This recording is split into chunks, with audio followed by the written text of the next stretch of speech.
Oh, walang kamatayan na tilapia.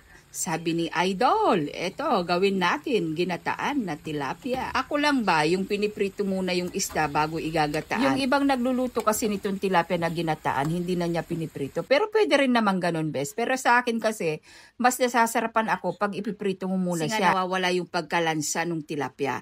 Tapos naghiwa din ako ng sibuyas, luya, tapos maraming talong.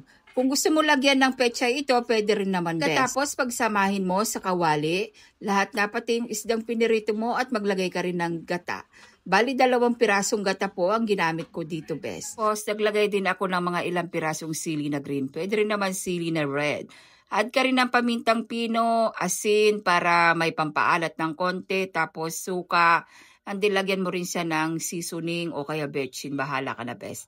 Tatakpan mo at pakukuluin natin ito ng mga 20 minutes. 20 minutes, bes, para igang-igang mabuti yung ating gata at makikita mo na talagang nagmamantika yung ating gata. And then, i-transfer natin ito sa malinis na bowl dahil nga nagugutom na ako, bes. Kailangan ko nang kumain dahil nga araw na naman ng aking dialysis day. Pero kung isa kang dialysis patient, bawal kang kumain ng marami dito, bes. Dahil nga ang gata sa atin na dialysis patient ay nakakakati sa ating katawang lupa. Kaya uminom ka ng Renbela, bes, para hindi mangati ang iyong katawang lupa. At nung papunta na kami sa aking dialysis session sa Mangaldan, nadaanan namin yung isang sikat na content creator na si Stefano. Kaya ginawa ko, nagpa-picture ako sa kanya. Pagkatapos, syempre, nakita na naman namin itong empanada. Ilocos empanada daw ito. Mukha kasi siyang masarap, mga bes. Kaya napabili kami ng aking Junakis. Pero sa susunod na mga videos ko, mga bes, ipapakita ko sa inyo kung paano gumawa nito at kung paano gumawa ng dough. Sabi nung nagtitinda na nagmamasa, rice flour lang tong dough niya.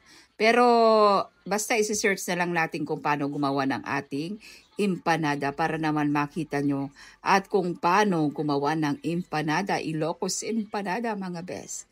So ayan, no, parang napakadali lang at napakagandang tingnan. Tapos naglagay siya ng papaya, tapos naglagay din siya ng longganisa. Ay, nagpapasarap daw sa empanada ay yung longganisa. Kaya gusto ko, pag gumawa ako nito, yung homemade na longganisa ko rin, mga bes. Tapos nakita nyo, naglagay din siya ng itlog. Pero yung pinalagay ko dito, sa akin, 2 itlog. Pangalawa na itong ginagawa niya. Sa kanya, pinirito doon sa maraming pinagdaanan na mantika. Hala, bes, walang ganon. Basta pinirito lang niya na parang ganyan. Pagkatapos, eto na siya, bes. Tignan natin. Hindi siya pasado sa akin, bes. Dahil nga masyado siyang oily at mamantika. So, ayun lang, bes. Share ko lang. Ingat. God bless. Bye.